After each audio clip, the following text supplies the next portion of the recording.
Din, din, din.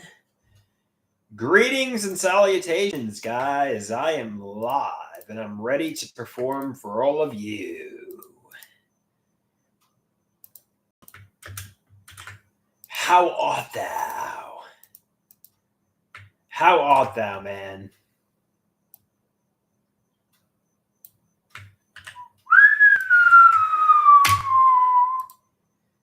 So have you ever, heard somebody create a narrative about someone or something and you wonder how true that narrative actually is? For example, Pink Floyd creating the narrative about Syd Barrett, or just like even the news creating the narrative about some of these people. You wonder, obviously it's easy to create narratives about people and just project what you think the story is like without really even knowing them. And I often wonder how many narratives are simply people just projecting. They don't really know the person, but they're just projecting what they think their person is like. You know what I mean? And even people you're completely close to, like your mother and father. If my mother and father tried writing my story for me, they would completely misunderstand me and get my story completely wrong because they don't know the first thing about me, even though they think they do. You know what I mean? So write your own story, control your own narrative, basically, and don't let others write your fucking story for you. I joked, and this is actually my Twitter bio, Instagram bio, not Twitter. I said how I think I'm going to let I wrote this many years ago when my mother was controlling everything about my life and I barely spoke for myself. I wrote, I think I'm going to let someone else write my bio for me. Oh, wait. Uh-oh. In writing this, it seems like I'm actually writing my own biography. Basically, there was a time when I just let my mother write my biography for me. And take control and write your own autobiography. Don't let your mother pick up the pen to your life and control you. You need to write your own bio. Only you know what you want. And on that note, let's get some androids in the house. Where art thou, androids? Come to Andrew Kowalski here.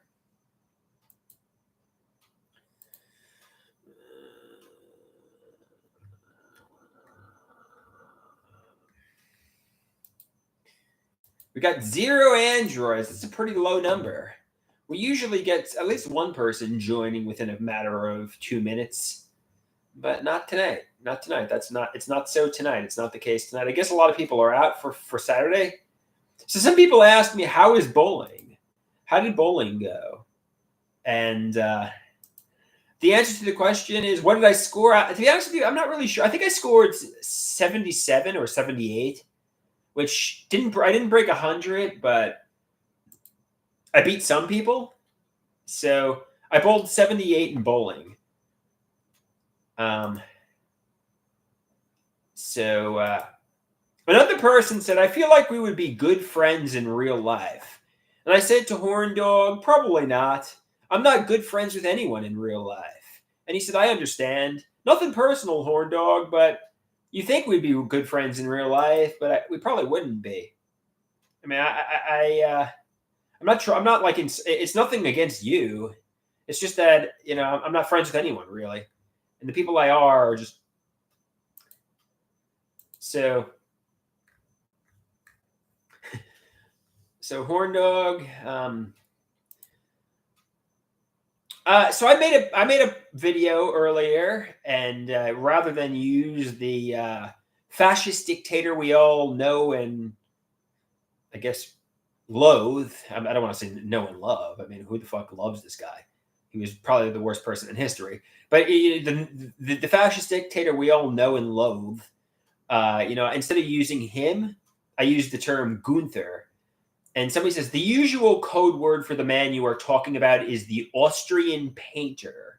Use the Austrian painter instead. If you're not allowed to say the fascist dictator's name on social media. So instead, call him the Austrian painter. Hey Dave, how you doing? Fist bump to Dave. Bam. Yeah, I mean that should pretty much tell you who he is. The Austrian painter.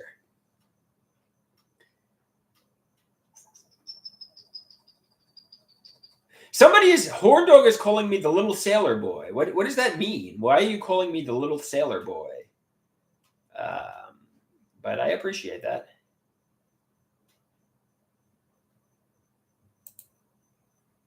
I said that earlier. I scored 78 in bowling, Dave. I scored 78. And I actually beat somebody, but I beat some people. So 78 was my bowling score. I got a few gutters. I got a strike. There were some people that did significantly better, and there were some people who did worse. I didn't break 100, but I got 78, and there were 2 games. I don't recall what I got in the second game. I wasn't as focused on that one.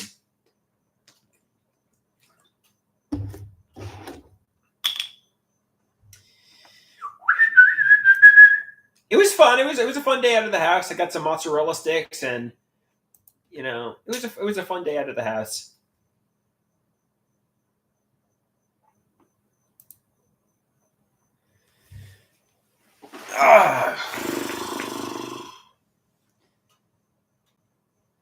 Somebody asked me what pound bowl did I prefer. I don't know. I just tried to pick a bowl that fit my fingers, and to be honest with you, I don't even know. It was a maroon bowl.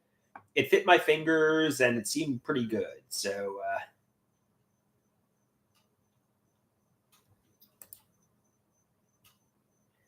Meatball says, "Hey Andrew, how have you been? I've been good. I did NAMI today.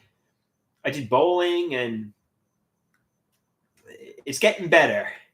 It was hard for a while there, but it keeps getting better, and it's going to keep getting better and better. You know what I mean, guys? It was pretty tough for a while there, but it keeps getting better, and it's going to keep getting better and better and better." Somebody says, "Awesome, great to hear it."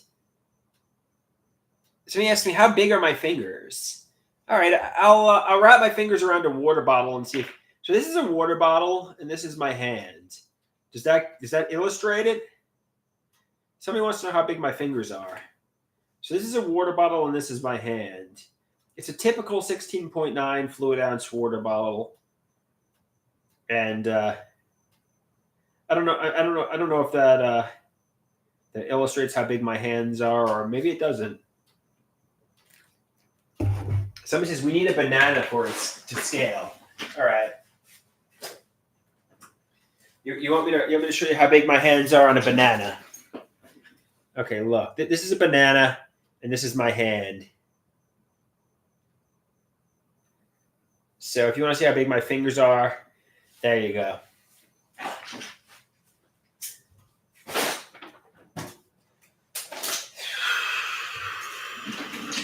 You're welcome, Dave. I hope that illustrated it, but I'm not sure if it did or not, but I tried my best. I tried my best to illustrate how big my fingers are and my hand is.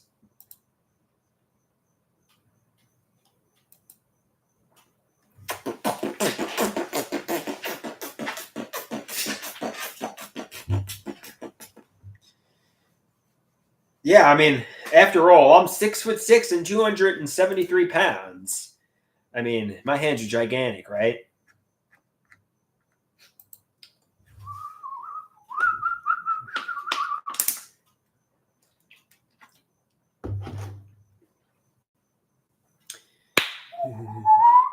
Sail Waters! Yeah, man. I'm a giant.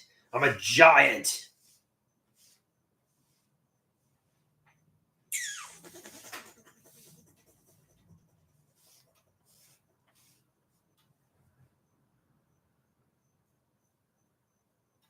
I'm a giant.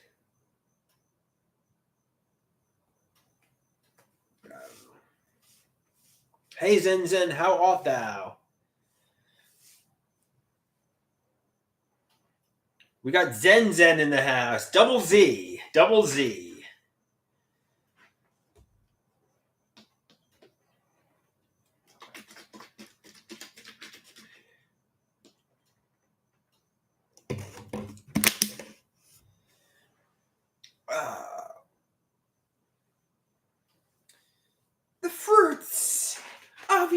body. The fruits of your body. Apples and bananas. Apples and bananas. Grapes and strawberries. Grapes and strawberries. Pound his Zen. Bam! He did a fist bump. All right, let me get some more water.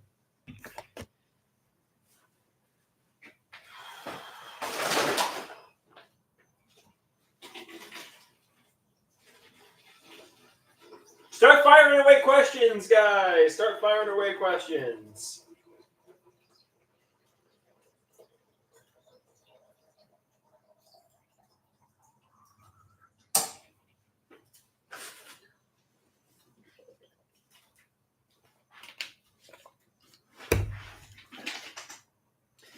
Somebody asked me, were there any ladies at the alley? As a matter of fact, there were.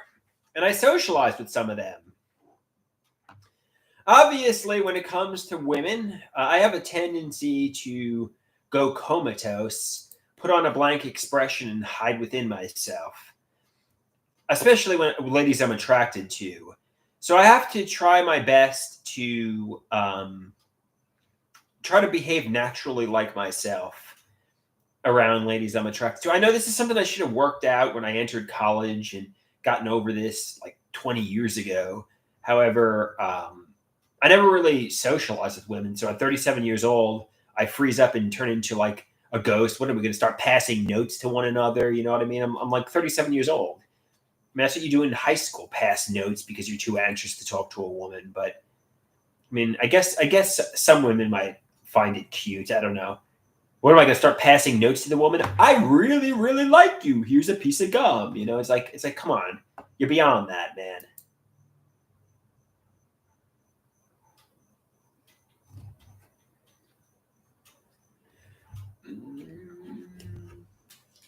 I really, really like you. Here's a mint and a piece of gum.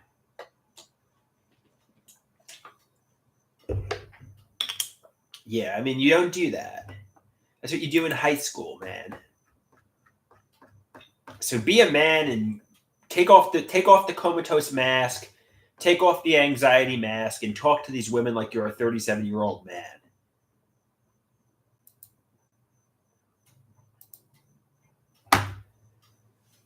I really, really like you. I take a gum wrapper and write on it, I really, really like you. Here's gum and a mint. It's like you're 37 fucking years old. Get past your anxiety.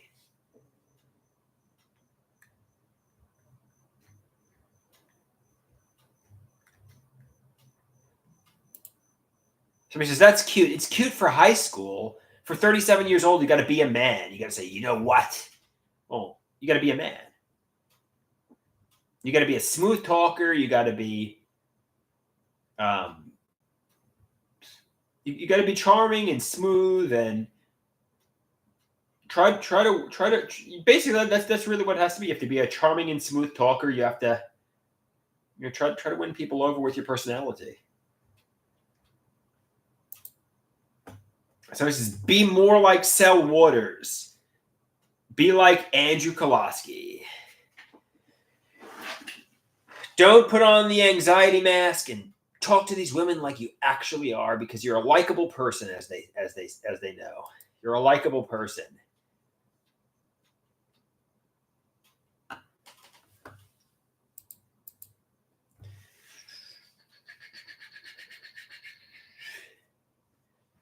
You know what I mean? If you want to get a cute woman, you gotta you don't put on the dead eyes and the blank expression.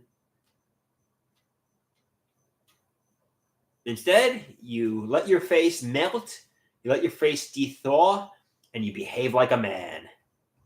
Hey TB, how you doing? We're just talking about how you don't put on an anxiety comatose mask when you're around attractive women. Instead, you let your face de-thaw and you behave like yourself.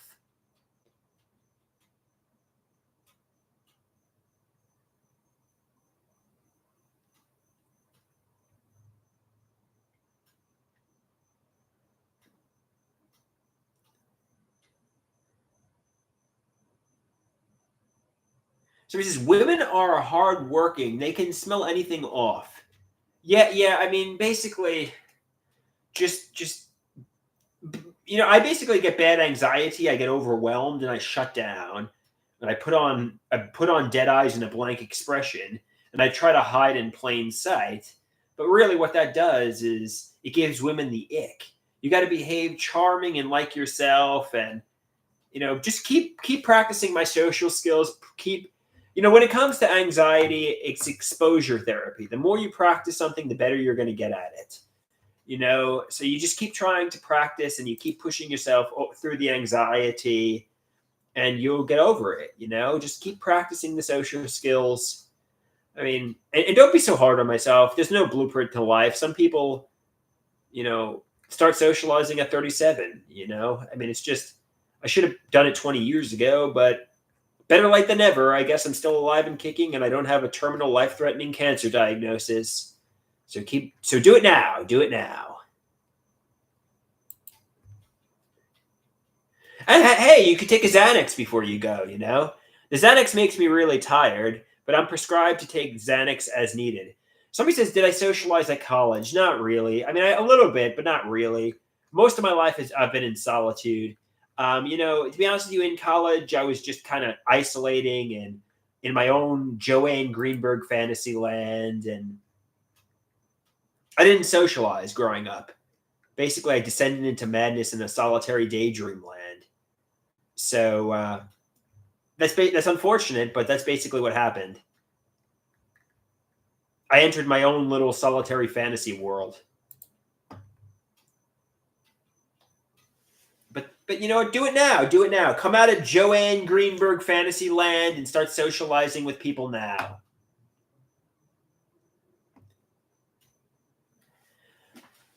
Come out of your or Wonderland or the fantasy world and start socially engaging. Socialization is the ticket to recovery.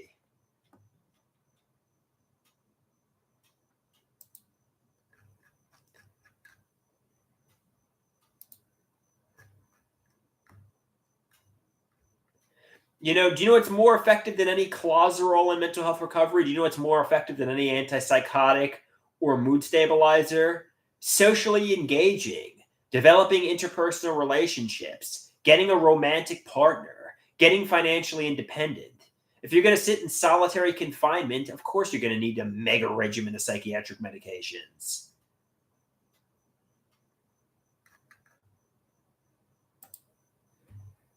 Cuddles are more effective than any antipsychotic.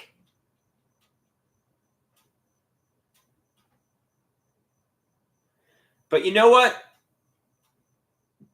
Get out there. Love is out. But like Gary Burr says, love is out there, but you got to go get it. It's not going to come to you. You have to go out there and get love.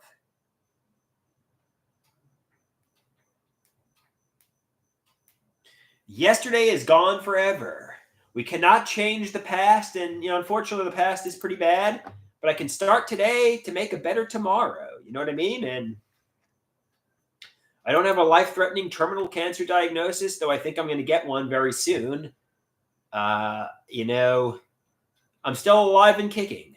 There's no and some people say you're not going to get a cancer diagnosis. That's hypochondriasis. My mother thought she was going to get a cancer diagnosis for the past 30 years. Her entire life, she was metaphorically dying of cancer, and she's still alive and kicking in her late 60s. So stop thinking you're necessarily going to get cancer. Because maybe I won't. Maybe it's just hypochondriasis. If you asked my mother, she would have been dead 30 years ago from cancer, and she's still healthy.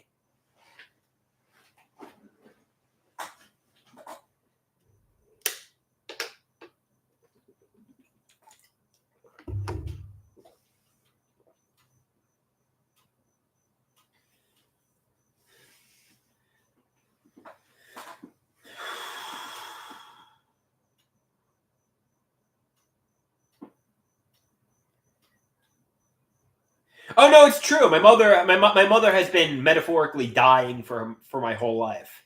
For the past 37 years, my mother has been sick and dying in her mind. She's been a hypochondriac, and she's fine. My mother has been sick and dying for the past 37 years. As long as I've known her, she's been dying from cancer. Metaphorically, she doesn't have cancer. So maybe that's the same with me. Maybe it's hypochondriasis.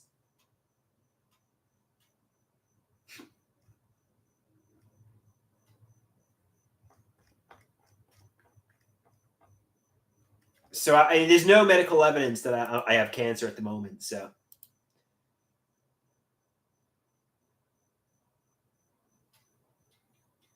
I'm a little. I guess it rubbed off for my mom. I'm a little bit of a hypochondriac. I'm afraid I'm going to get brain cancer or throat cancer or colon cancer or skin cancer. But as of the appointments, I've got checked out and I don't have it. So realize if I have kids and they turn 30, they would say, like, Andrew thought he was going to die from cancer for the past 30 years, but he doesn't have it as of right now. He's just a hypochondriac. Somebody says HIV is actually the same. In a way, the HIV contamination fears and HIV scare was hypochondriasis. You convinced yourself you had something you didn't have. You convinced yourself you were at risk for something you weren't at risk for. So HIV was a little bit like hypochondriasis. You had it was you, Andrew.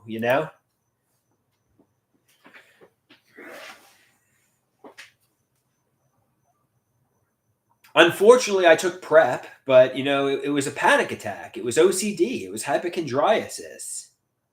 I'm very unhappy I took the PrEP. Hindsight is obviously 2020. In hindsight, it was a bad decision. In hindsight, I shouldn't have taken it. However, we cannot change the past. Should my mother have probably intervened and said this was a bad idea? Yeah. Should Dr. Garrett probably have intervened and said it was a bad idea? Yeah. Should my father have probably intervened and said it was a bad idea? Yeah. And I'm told people did tell me this is a bad idea, and I chose to take it against everybody's advice not to. So hindsight is 2020.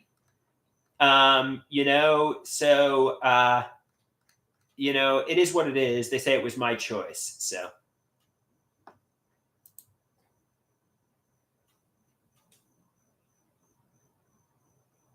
he says I should go outside instead of always sitting in solitude. Actually, I was just bowling today with Nami, and I scored a 78.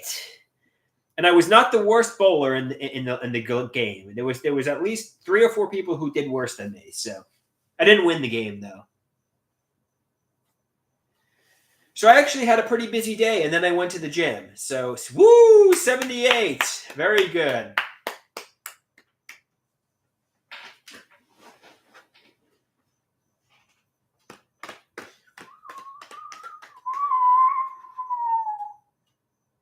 Did I have the bumpers up? No bumpers. And I actually got a strike or two as well.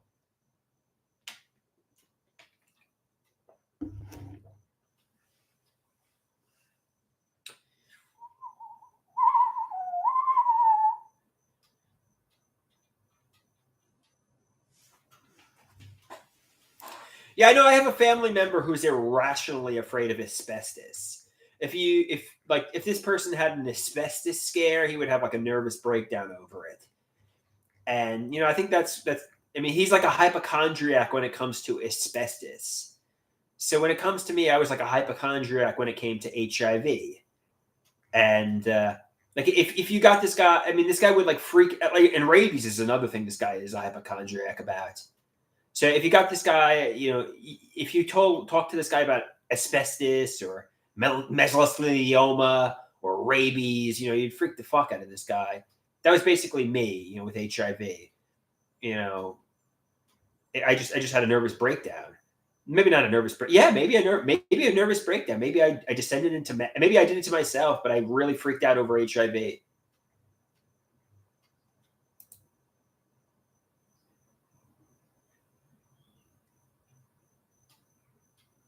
I'm trying to put it behind me. If you've noticed, and if you've been following my content over the past several days, weeks, maybe even months now, I'm just trying not to talk about the HIV scare and my parents, and I'm just trying to just not talk about it anymore and just put it behind me once and for all. Actually, interestingly enough, as we've noticed in the last live stream, It seems like it's correlated with ending sessions with Dr. Garrett.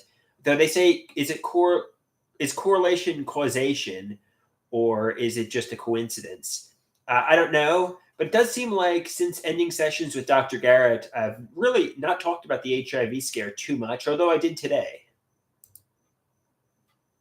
It was a hot topic for a while. In fact, during my sessions, that was all I literally talked about, you know? So, and that's part of the reason he stopped seeing me, because all I wanted to talk about in the sessions was, I want them to confess. It was just like, all right, just. So he says correlation, causation, or coincidence. I have no idea. It could be a coincidence that I kind of got over the contamination fears when I stopped seeing Dr. Garrett. It could just be a coincidence. I don't really know. I don't really know, but I'm moving on. I'm finding new love, and it's all good. It's all good. It's all good. I want to put this behind me once and for all, and live a happy life, and maybe make myself a millionaire, and enjoy my life, and smile, and be happy, and forgive everyone. And the best revenge is massive success. Not basically. There's no revenge, but basically on the bullies from middle school, the best revenge is massive success. The best revenge is happiness. The best revenge is to enjoy your life and live life well. That's it. That's it. Forgive everyone. Don't hold on to. I mean,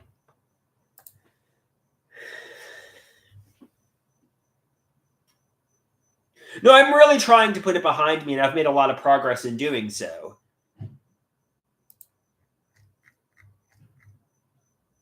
I'm really putting it behind me, and I made a lot of progress in doing so, and I'm going to continue to make progress in doing so. And stop getting ideas of reference like from like little things on the road. Like when I see somebody nodding their head, like yes, that's an ideas of reference delusion. Nobody's saying yes, it was premeditated. Just catch it, check it, change it. Stop getting ideas of reference.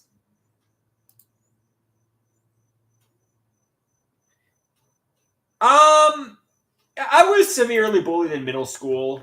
That is confirmed and corroborated by my parents and doctors and so on. I was really badly bullied in middle and high school. However, that's 20 to 25 years ago now. Um, you know,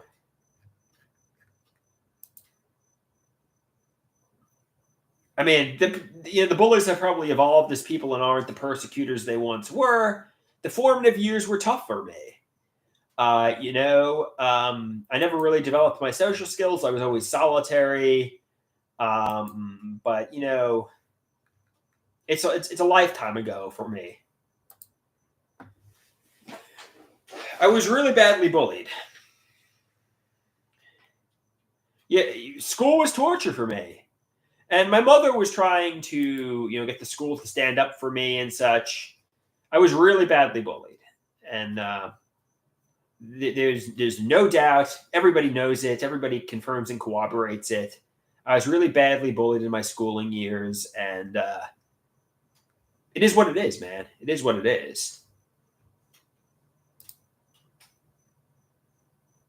Oh, my parents knew. My mother was constantly at the school trying to get the school to stand up for me and trying to get the bullies suspended. I don't want to really talk about bullying, but yeah, oh yeah, no, without a doubt. I was like really the victim of really severe and bad bullying.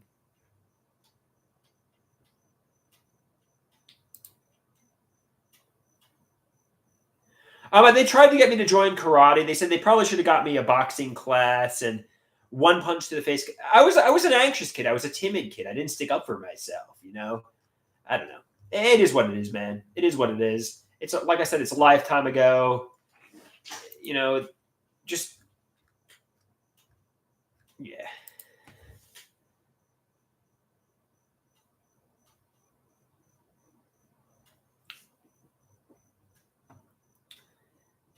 So is this bullying and sexual harassment are different? Like, what do you mean by that, Dave?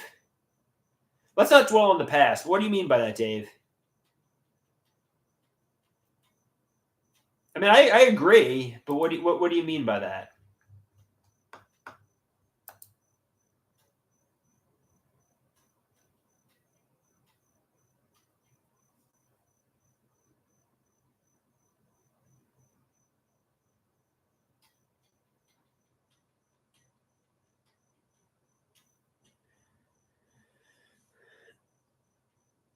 I mean, a lot of the bullies would grab my nipples and grab my ass and sexually harass me. I mean, seriously. I mean, like, I know I one time went to the principal's office and said how a bully kept grabbing my ass. And he's like, "What did you make a good play on the football field?" I'm like, "I'm dead serious. The guy keeps grabbing my fucking ass."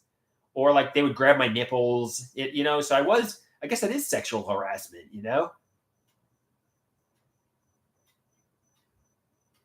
I don't know.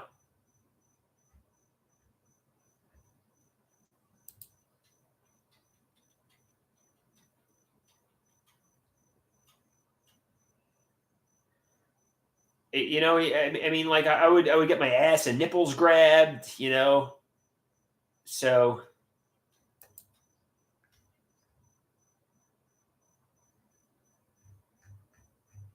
it was like, when I tried to bring it to the principal's attention, he was like, "Oh, he's a football player. He's just weird. You made a good play on the football field." I'm like, I'm dead serious. The guy's harassing me sexually, but just whatever.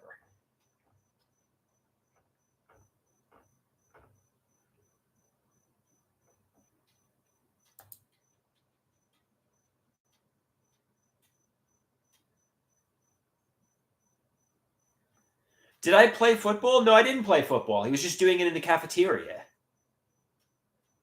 I didn't play football.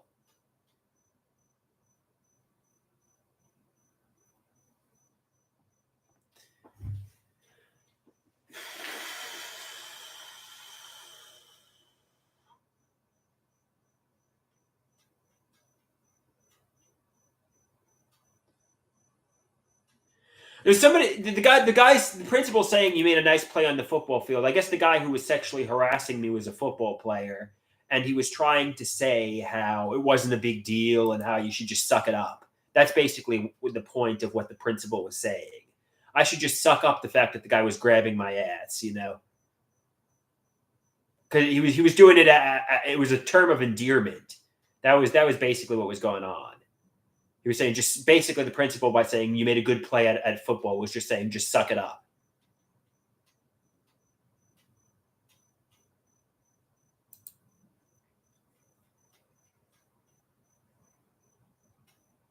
Yeah, the principal should have been fired. Oh, without a doubt.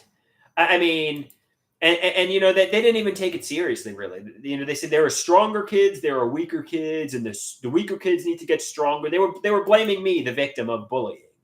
You know what I mean? It's just basically what they were doing. They were blaming me because I was getting bullied because I was weak. That's basically what they were doing.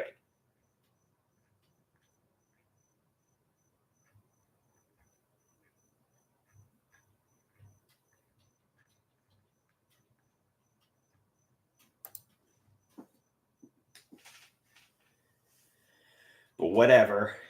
I'll try to put it behind me. You know what I mean?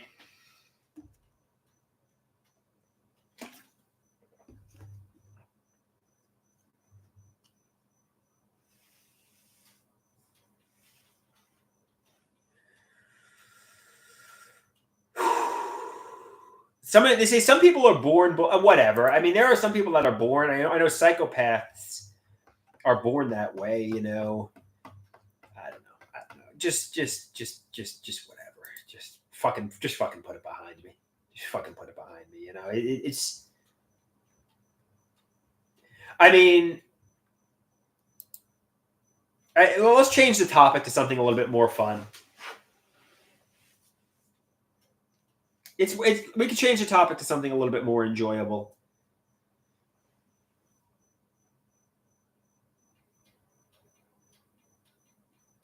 Let's do something chipper. Let's talk about something chipper and fun instead.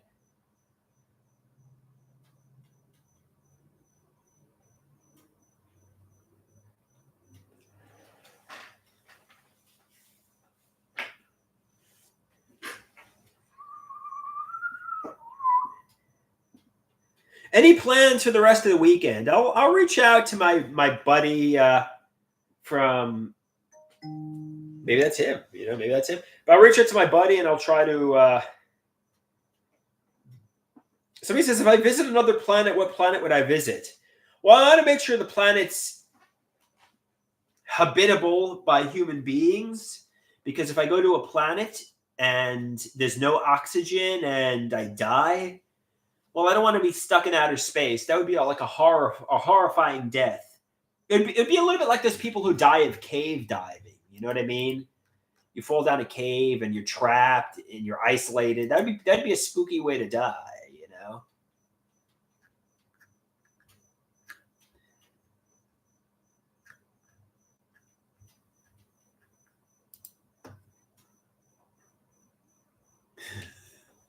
All right, let's check out who texted me.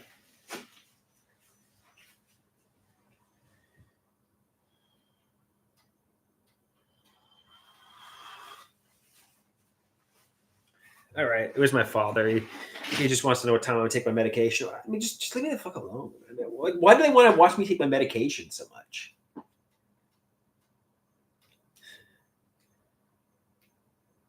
So he says, I have, if you.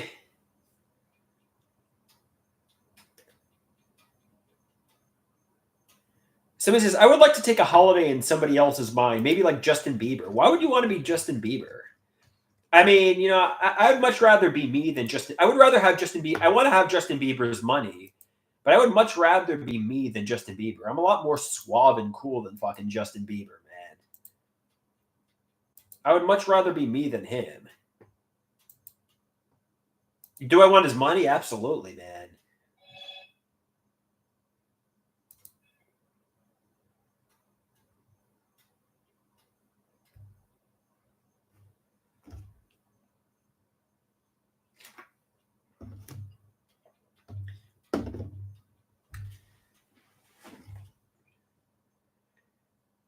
I mean, somebody says it's weird that my parents always want to watch me take my medication. It's like, damn, what do they think I'm doing? Lying?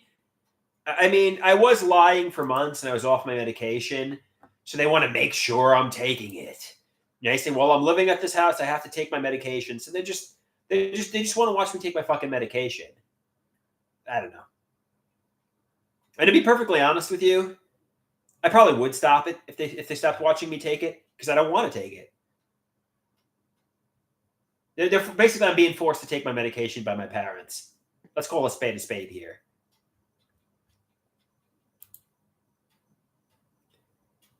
No, I don't tongue it. I take it. I take it, but I've taken it compliantly for months. I don't want to. My mother and father are forcing me to. I don't want to take my medication, but they're forcing me to.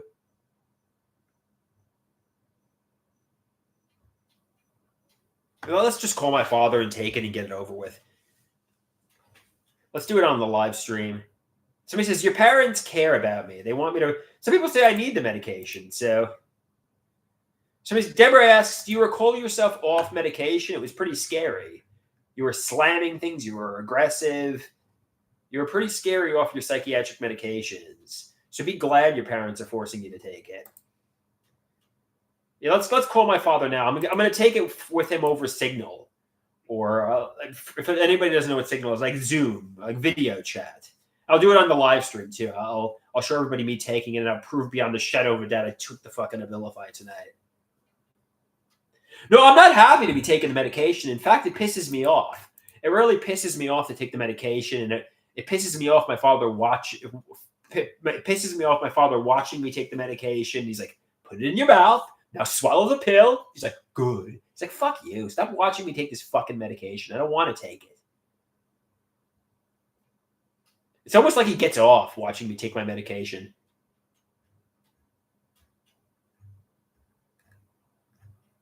Because he knows it pisses me off and he likes that.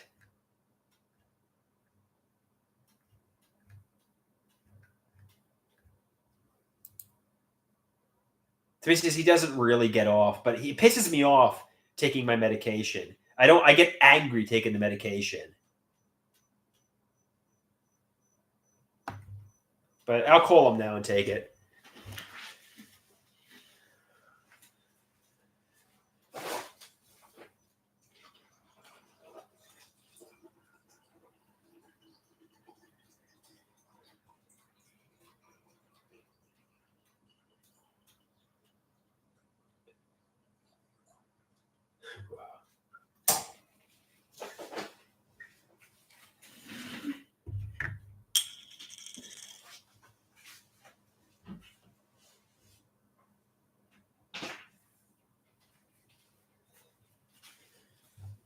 Okay, time to call Poppy and take this shit.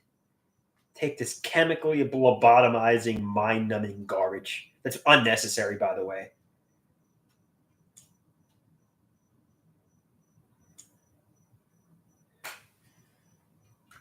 Oh.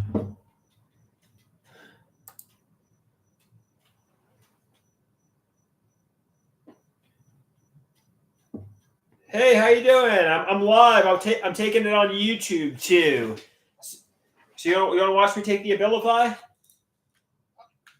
Okay, I'm live. So don't say anything too. Don't talk about your plans to for world domination right now because you're going out live. You know what I mean?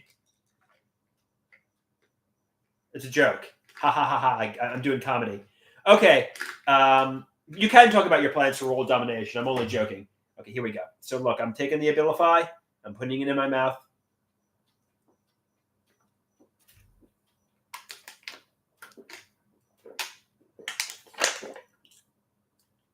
Okay, it's swallowed. I took it.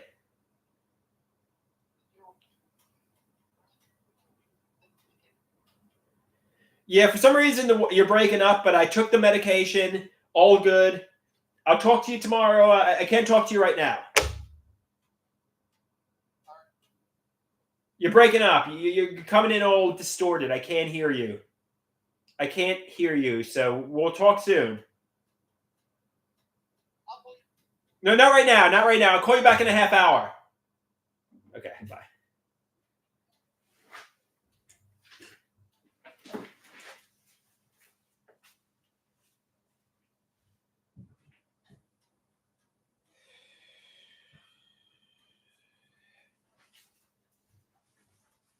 Okay.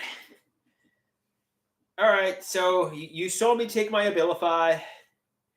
I took it compliantly.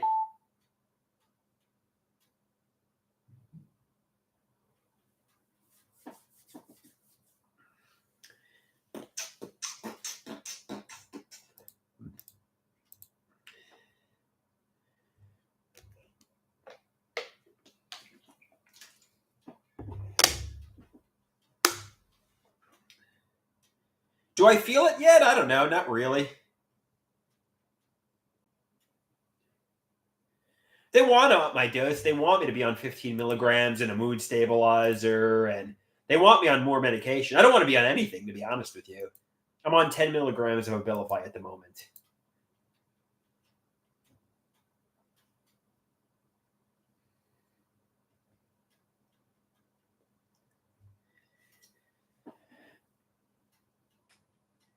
What was I taking when I was on the mega? I don't want to go get into that, but like Invega 9 milligrams or 12 milligrams, Latuda 40 milligrams, lithium 900 milligrams, uh, lamotrigine 125 milligrams, Exelon 6 milligrams, cabergoline 2 milligrams weekly,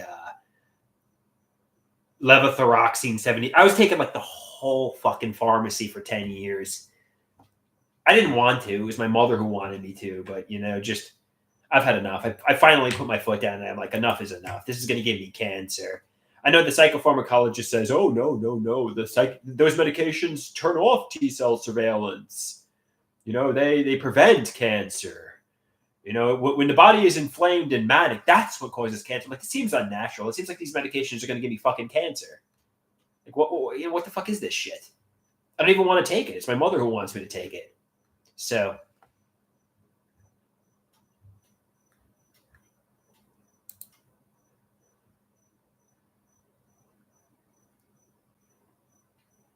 I don't want to talk about this. This is too. I know they say they did not have nefarious intentions with the mega regimen of psychiatric medications. They were not pharmacological abusers, but I just don't want to talk about this because it really makes me angry.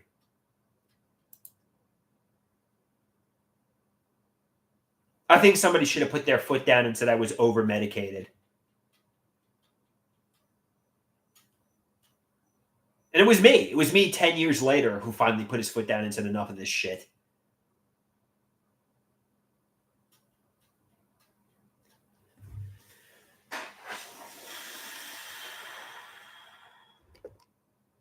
Better late than never.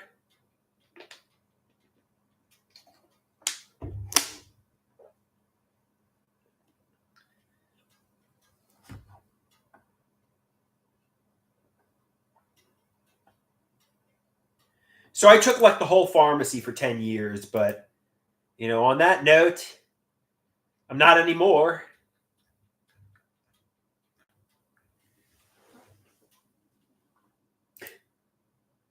I got Cold Stone last night mixed with Reese's Pieces. It was pretty good, actually. It was pretty good. All right, guys, I think I'm going to get going. I don't know. I went live for like over 45 minutes. How much caffeine have I had today? I had a caffeine pill, 100 milligrams. I had a cup of cold brew. Then I had a nitro cold brew in the afternoon. So quite a bit. Probably close to 400 milligrams.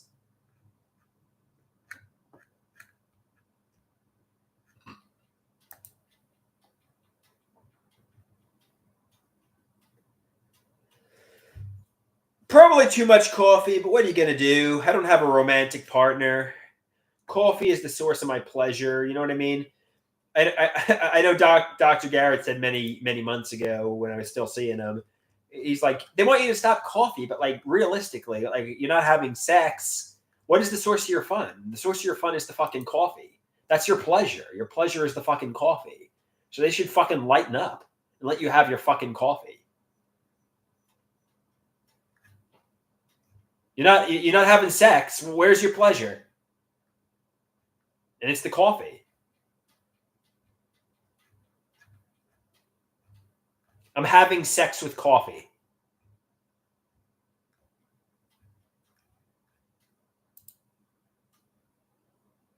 So just find another outlet. Try to find another way to fill the hole in my life. I guess try to find a girlfriend. Somebody says it's making me angry. I'm kind of in a. So he says women don't like this. Calm down my adrenaline.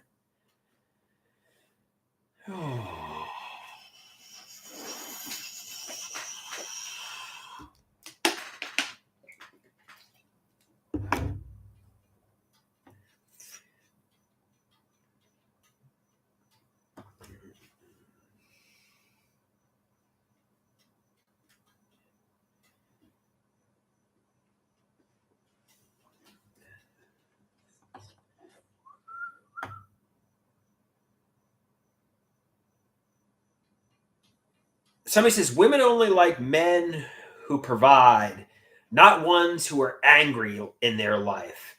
Don't be angry.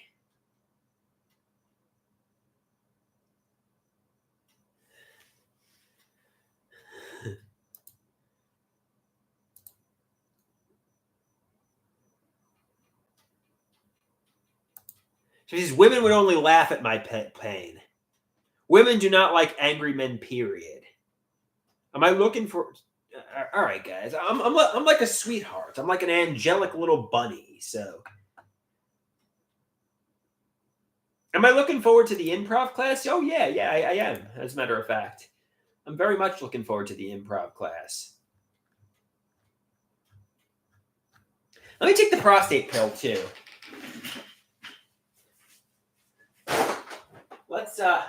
Let's really help my prostate. I'm taking the Abilify, so let's help the prostate too.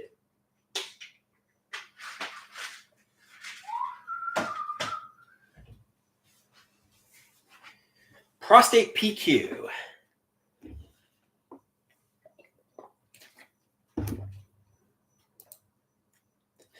The prostate pill.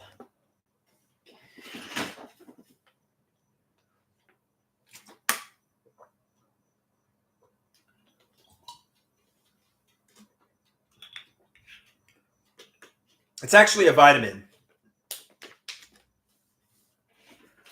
Okay, that's enough. That's enough of this. That's enough water.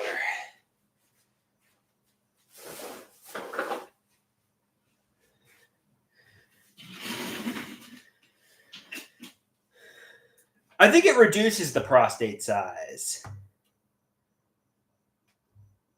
I actually have an enlarged prostate. Urologist,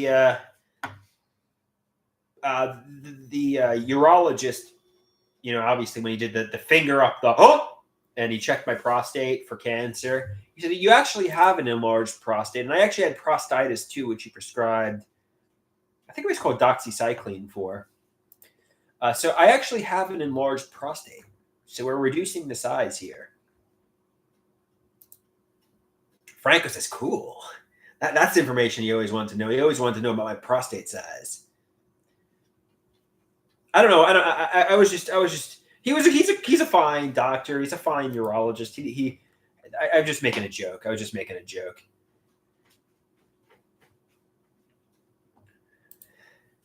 He's a fine urologist. He did the peace sign. Yeah.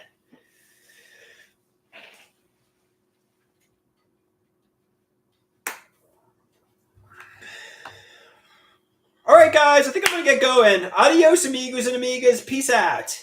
Peace out.